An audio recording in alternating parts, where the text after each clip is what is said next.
It's a Manchu. Welcome to day 40 of my Flat World Survival Challenge in Java Edition. Last time I made a cobblestone generator, made an iron farm, and made a marketplace to trade with villagers. That's pretty good progress for a little time. Today what I want to do is two things. Go to the Nether and make a general purpose mob farm, which may seem like a lot, but the fact is, I just want to get to the Nether. I'm just going to get there, and I'm probably not going to do much once I get there.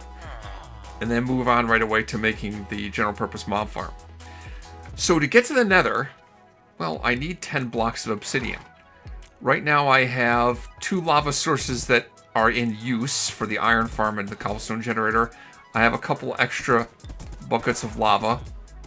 So I need a minimum of another 6, preferably another 8 buckets of lava and or blocks of obsidian to make the portal. So the way I did this in the Bedrock flat world was to get a wandering trader to show up to sell me pointed dripstone. And that would work here too, except for the fact that for some reason it's day 40 and I still haven't seen a single wandering trader, let alone one that sells pointed dripstone. Fortunately, in the Java flat world, there's another way. I just need to find villages that have blacksmith buildings in them. Those blacksmith buildings always have 2 lava sources, and sometimes the loot chest even contains blocks of obsidian. I've already found 4 lava sources that way, and I did find another blacksmith but wasn't able to bring back the lava from it. Now that I have a diamond pick though, I don't need to bring back buckets of lava, I can just bring back obsidian. I can convert the lava to obsidian right there and dig it up with a diamond pick. Obsidian blocks take a bit longer to mine in Java Edition than in Bedrock Edition. Fortunately, I've been able to buy diamond picks with efficiency 1 on them, mush some of them together in an anvil to make efficiency 3, and combine it with a book of Unbreaking 3 that I got from Librarian. Yeah, I already searched that one. There's nothing in there. Because regular vanilla Java Edition, for some inexplicable reason, can't figure out how to do coordinates in the top left corner of the screen like in Bedrock Edition. You have to keep pulling up the F3 screen to see the coordinates, and it's combined with a mess of other stuff. I'm sure there's mods out there that allow you to see the coordinates like you would in Bedrock Edition. I don't know why, it's just... Anyway, I'm going to go back to my home village, and I'm going to make a compass. Even though that village isn't exactly at world spawn, it's close enough to world spawn. I should have done that before I left, but I forgot. 1 redstone dust, 4 ingots. There we go.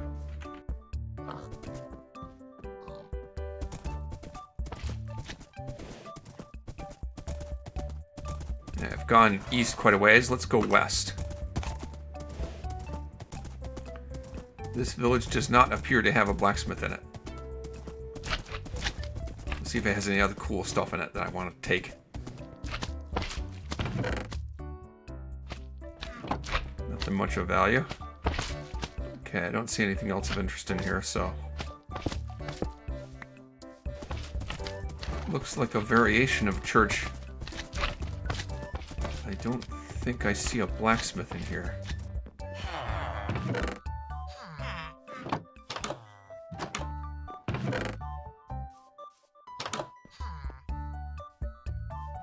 I'll take that. I do have a silk touch shovel. I'd really like to be able to get a librarian that has silk touch. In lieu of that, I'll use my silk touch shovel to take up these blocks, so I get the bookshelves instead of just the books.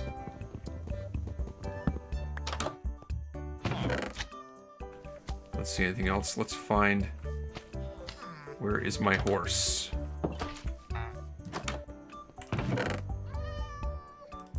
Or monies. Ah, saddle. I'll take that.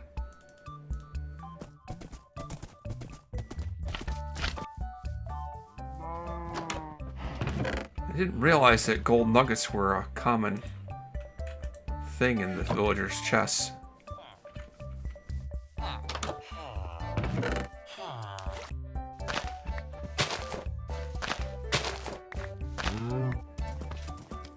do not see a blacksmith here.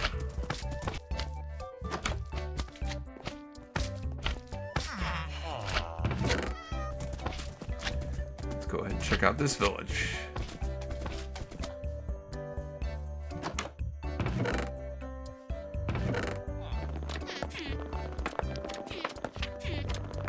Don't know how common blacksmiths are, but not having good luck so far.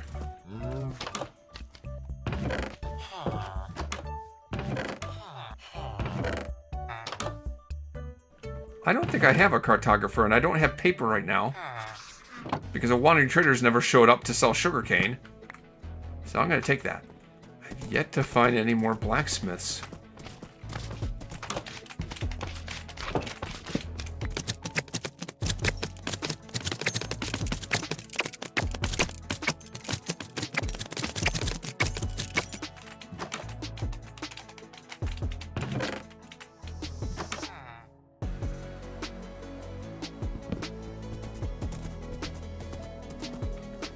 Sheep. I haven't been finding a lot of sheep.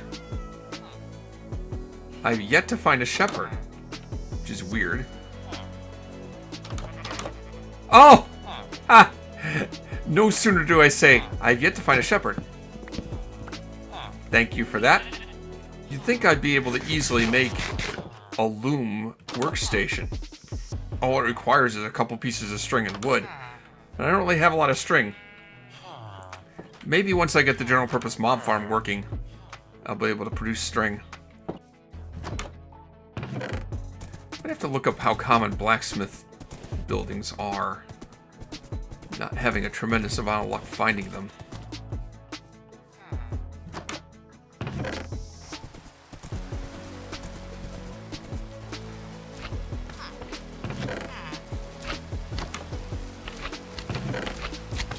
Oh, another compass. I'll take that. And I'll take that. Thank you very much.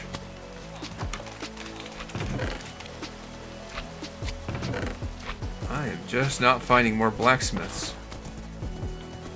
I'm just not. These guys tend to have saddles in the chest.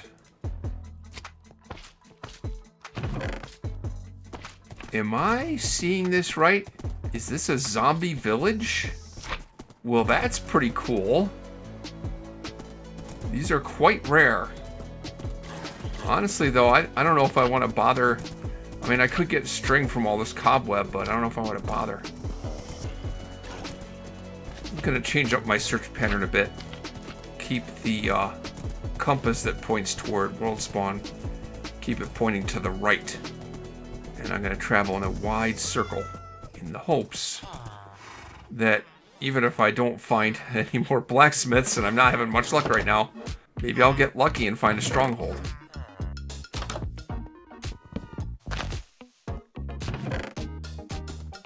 Whew, this is getting discouraging.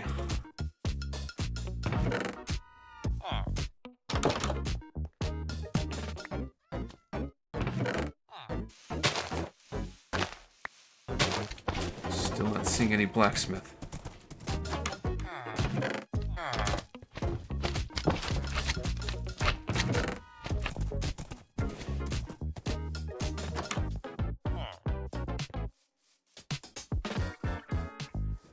Oh, nothing. There's a larger village over this way. Is there a blacksmith there? No. I am very disappointed.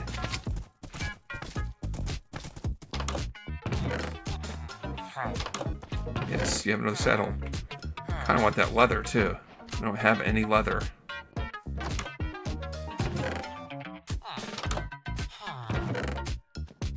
Ooh, that might be a smith. I might have finally found another one. Yeah, it's a blacksmith. Wow, that's taken forever. In fact, there's two. Huh. I don't find one forever and then I find two.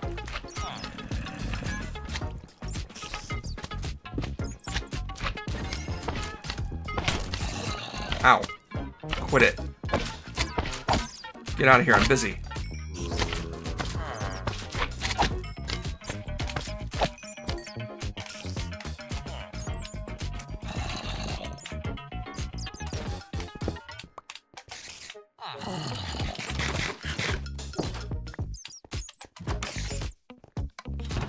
And yes! I was hoping I'd luck out like that and find a smith loot chest that had actual obsidian blocks in it. I'm done. I don't need any more. Wow, it took forever. Forever. But I'm finally there. Okay, good. I want to check out that other blacksmith that was in here, though. Where's the other blacksmith? I know there was another blacksmith.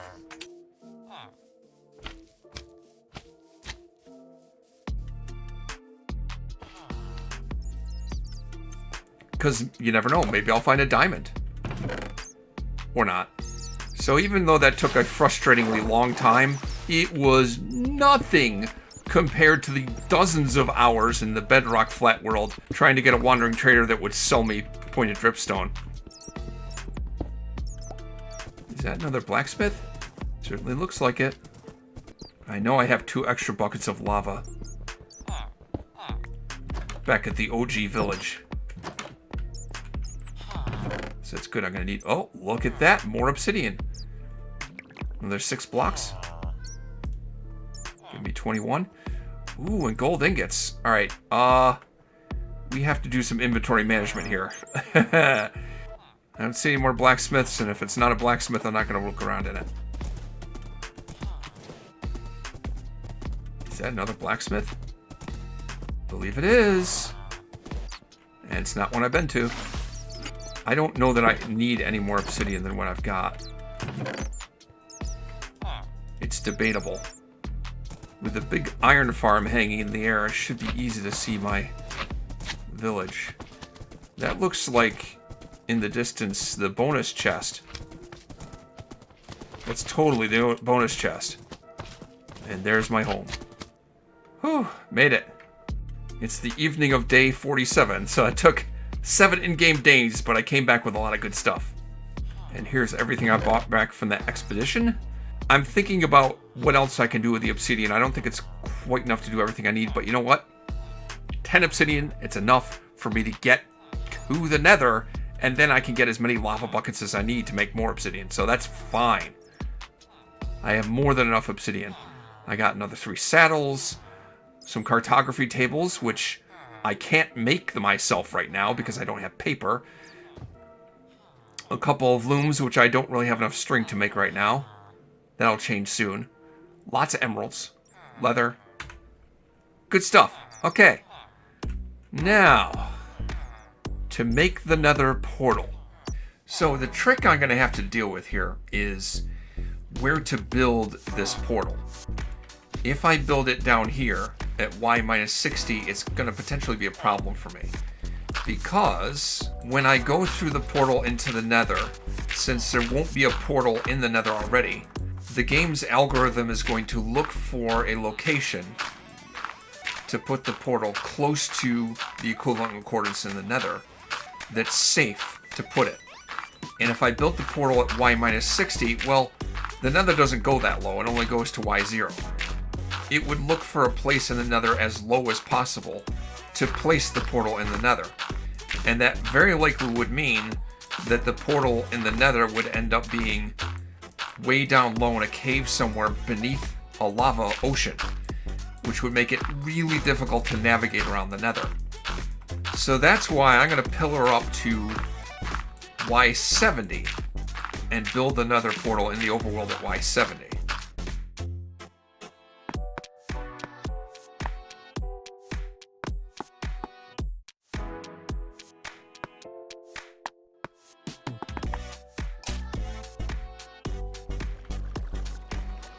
That'll give me a safe way up and down, at least temporarily.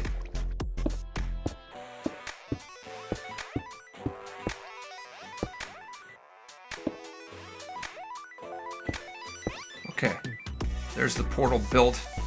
Now I have to light it, but this area seems a little unsafe.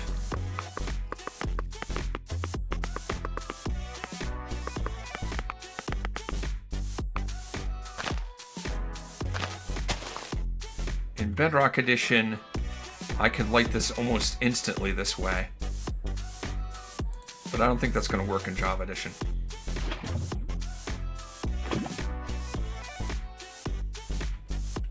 No.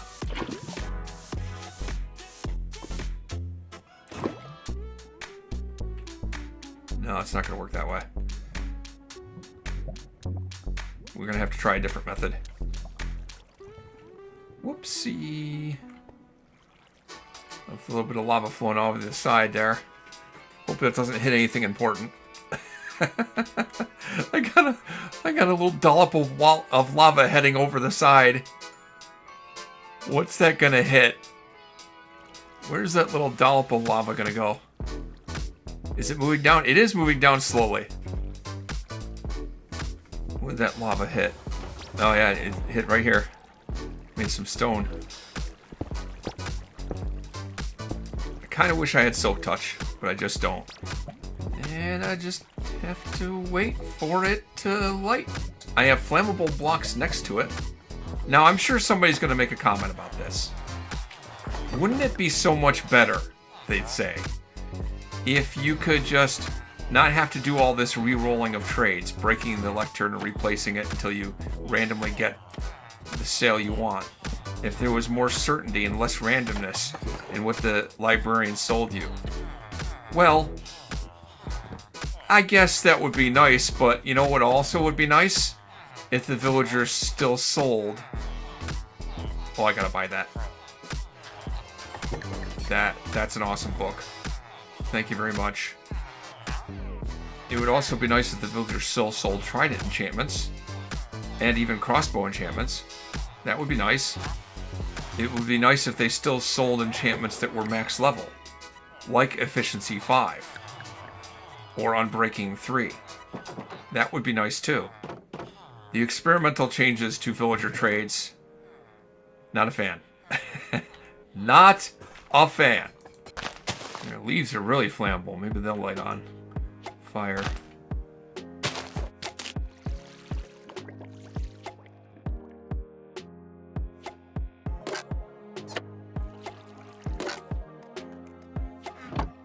Oh, it lit! It lit! Thank goodness. Finally it lit. Yep. The leaves may have been the trick. And I was really hoping to get Silk Touch before I went through to the Nether, but you know what? I'll have to live without it for now. Let's make sure I have everything I need and then I'll head in there. Oh yeah. Put that hat on. Golden helmet. That should do for now. Alright, I'll head in.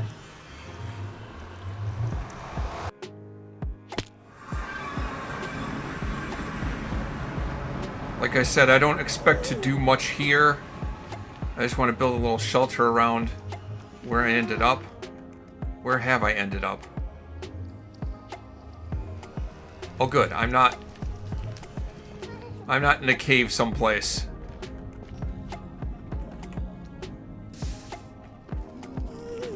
I'm in fact in another waste. A quick survey around the area shows me lots of nether wastes. Oh wait, is that a Crimson Forest over there? Yep. Which makes me kind of wish I had Silk Touch. I have to say, you know, I'm using the same world seed, but the terrain looks quite different than it did in Bedrock Edition Flat World. Let me work on making this area around the portal look a little nicer and make me feel a little safer.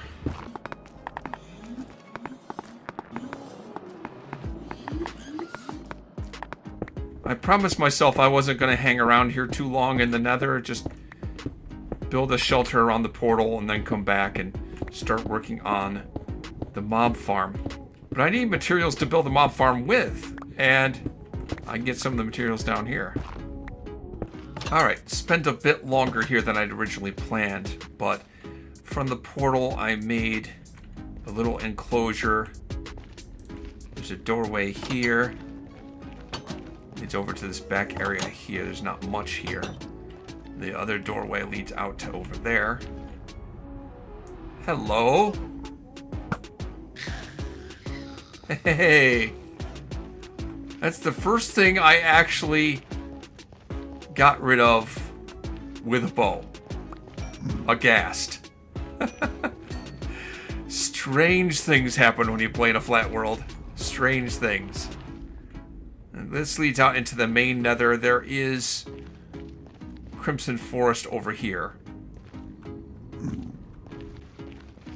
And then if I go back down here, the other route that I made was this staircase that goes all the way down to lava level, and then down beyond that to Y11, where I could go mining for ancient debris and collecting some resources. I've collected a few resources here.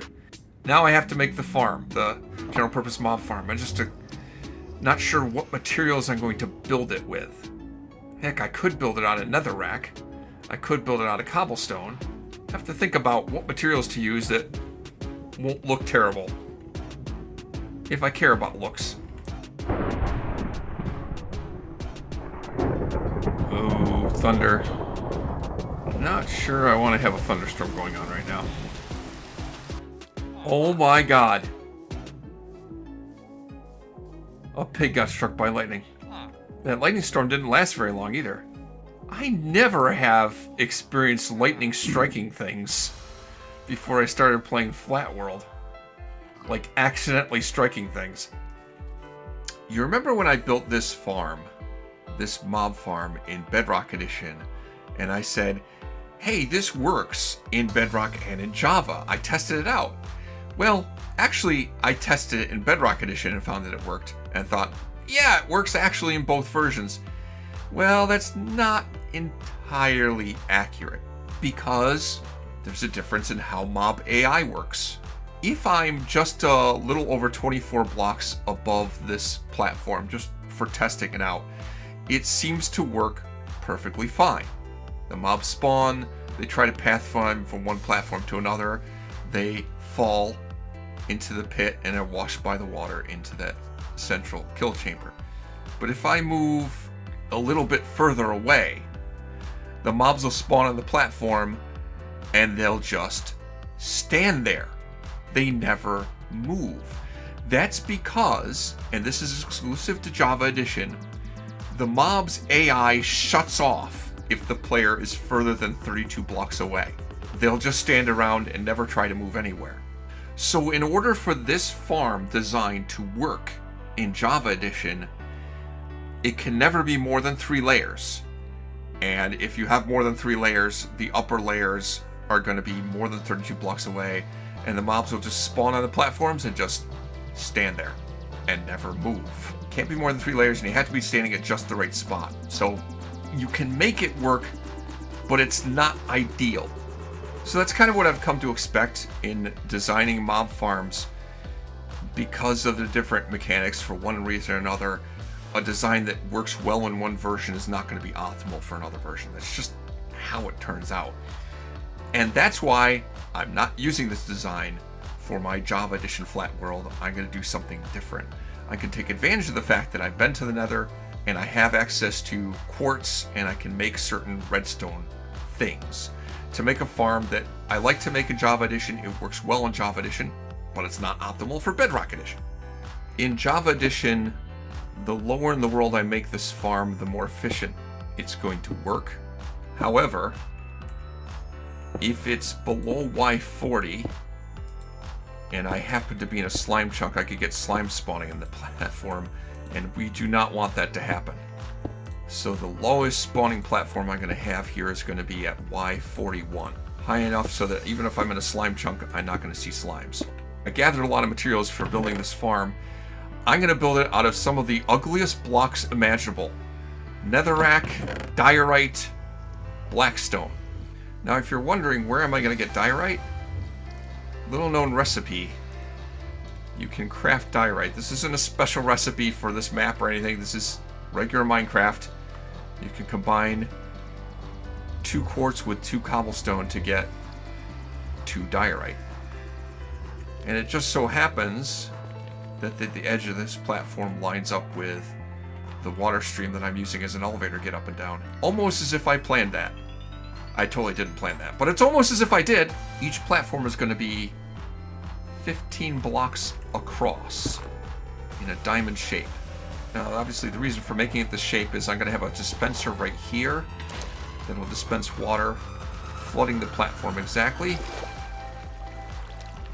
And sorry, COD. Oh well. Yeah, it'll exactly flood the platform, and it'll push all the mobs that spawn on here off down to the pit below. Let's temporarily break this block. Put a dirt block there. There we go. Center of the floor, I need a dispenser facing up. Perfect.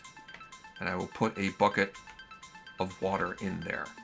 Anytime this observer senses a block update, it will send a redstone pulse to the empty space below, which will activate the dispenser. Because of quasi-connectivity, that will not work. That will not work in Bedrock Edition. Now above this observer, I'm going to put another dispenser facing up. And my next platform starts from here. And I rinse and repeat. Observer there facing up. And I'm not going to put a bucket of water into this dispenser just now. At the very top, I'm going to put a note block. Anytime I activate this note block, the observer underneath it will detect that.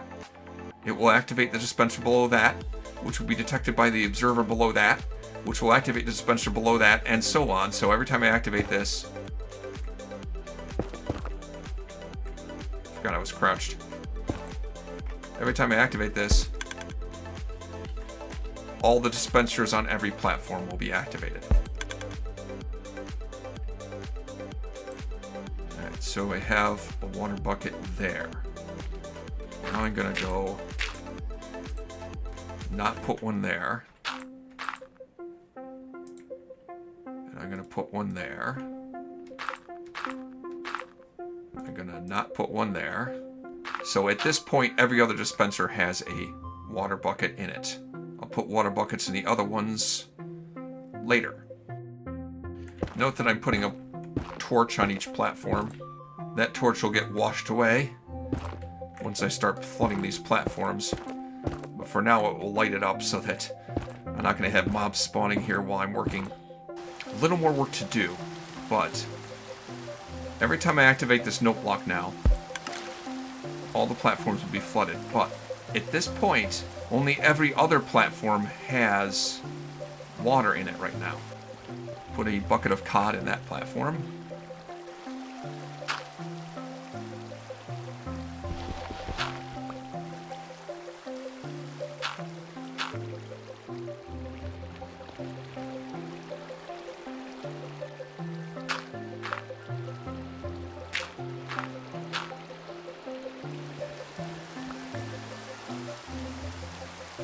And there. Now every time I activate the note block, every other platform is going to flood. The point behind that is, when these platforms are flooded, nothing can spawn on it. If all the platforms are flooded at the same time, then as long as they're flooded, no hostile mobs are going to spawn. And that would be fine if I was filling up the mob cap every time the platform was not flooded. But I'm probably not going to. And so, by this method, I'm going to have platforms on which the mobs can spawn all the time. Alright, now I just need to make a redstone timer that will activate that note block. For that, I'll use the trusty old Ethodian hopper clock. In the past, I've described in detail how these things work. I don't want to sound like a broken record, so I'm not going to go into a lot of detail here. I will just say that the only difference between Bedrock and Java, if you build this in Bedrock Edition, you don't need to use sticky pistons. If you build it in Java Edition, it has to be built with sticky pistons. Otherwise, it works exactly the same.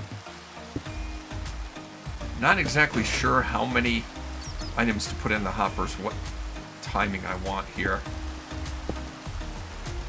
But it moves to one side, activates the note block, which won't make noise actually because I have the redstone on top of it, but that's fine. As long as it activates, the observer below it will sense that. And then when that moves back, the note block is unpowered, the observer notes that.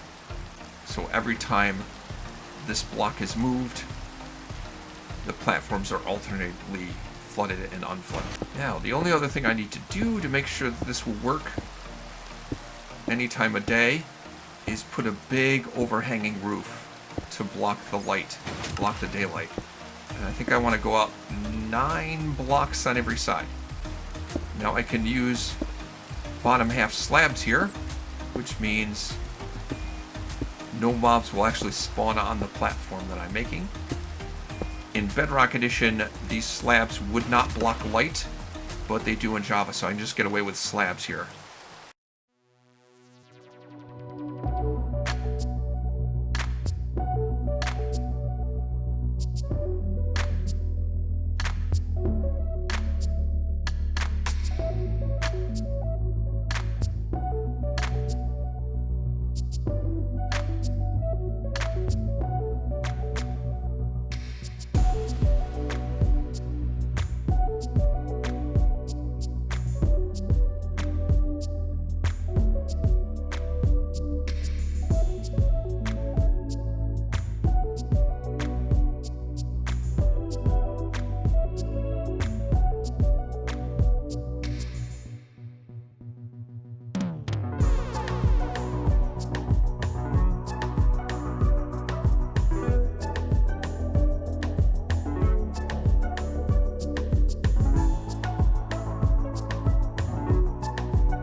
Alright, I've been in my safe little AFK spot. There's a roof over it and cage around it so that, I'm not going to have any trouble with any phantoms or anything.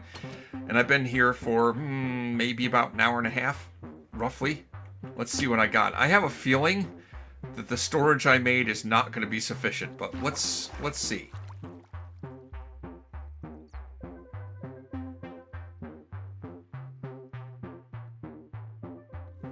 Down here. Oh, that chest is full. That chest is full. Uh-oh. That chest is full. Okay, it's starting to back up into the hoppers. So, yeah, it's working. Tons of bones, tons of string. I don't know what I'm going to do with all the arrows. Lots of gunpowder. The rotten flesh I can use to sell to the villagers, and I finally have an actual legitimate trade good. which is great. But I think this has gone pretty well. It's a very effective farm. Now my only problem is going to be figuring out where to store it all. And, you know, by my own standards, this was a pretty ugly build. A lot of farms tend to be that way. Maybe I could build something prettier. Next time on Amon Chooses Flat World Survival Challenge, Java Edition.